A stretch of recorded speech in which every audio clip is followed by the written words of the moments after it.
যেখানে জোটের দূরত্ব কমাতে উদ্যোগ নিয়েছে ক্ষমতাসীন বিএনপি, সেখানে ক্ষমতার বাইরে থাকা জামায়াতের জোট ছাড়তে শুরু করেছে শরিক দলগুলো।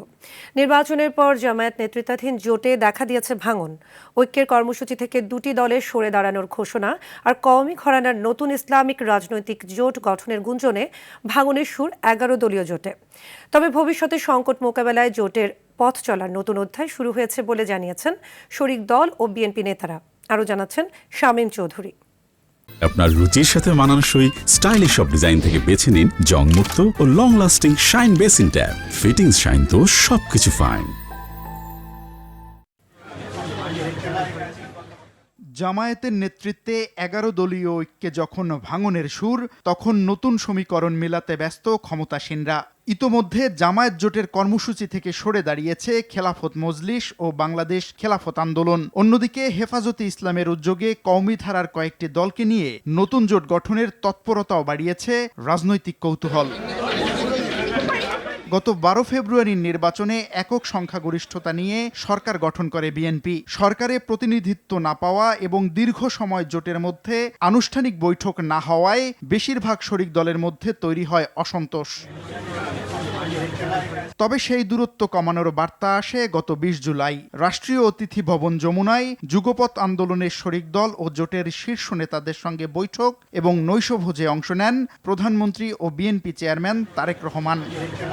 সামনের দিনে সরকারকে প্রশাসনিক ও রাজনৈতিকভাবে নানা চ্যালেঞ্জের মুখোমুখি হতে হবে। সেই প্রস্তুতির অংশ হিসেবে শরিক দলগুলোর সঙ্গে সমন্বয়ের বিকল্প দেখছে না বিএনপি নেতৃত্বাধীন শরিক দলের এই নেতা। পরিস্থিতিটা সামনে আরো জটিল হবে, আরো অনেকে সরকারকে ব্যর্থ করতে চান, এরকম ইঙ্গিত আমরা দেশের ভেতরে দেশের বাইরে থেকে আমরা শুনতে পাচ্ছি।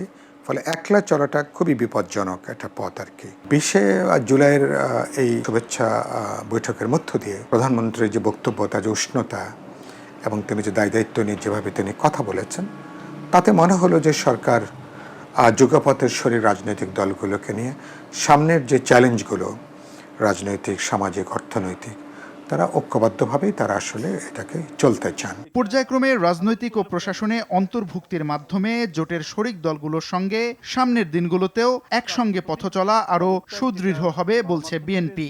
একটা সম্মিলিত জোটের মাধ্যমে, সম্মিলিত ইচ্ছার মাধ্যমে বিএনপির নেতৃত্বে একটি জোট ক্ষমতায় এসছে। তো আরও সময় আছে সামনে, নিঃসন্দেহে সরকারে কোথায় কাকে কোন পর্যায়ে দেওয়া যায় এটাও তো একটা চিন্তা ভাবনার ব্যাপার।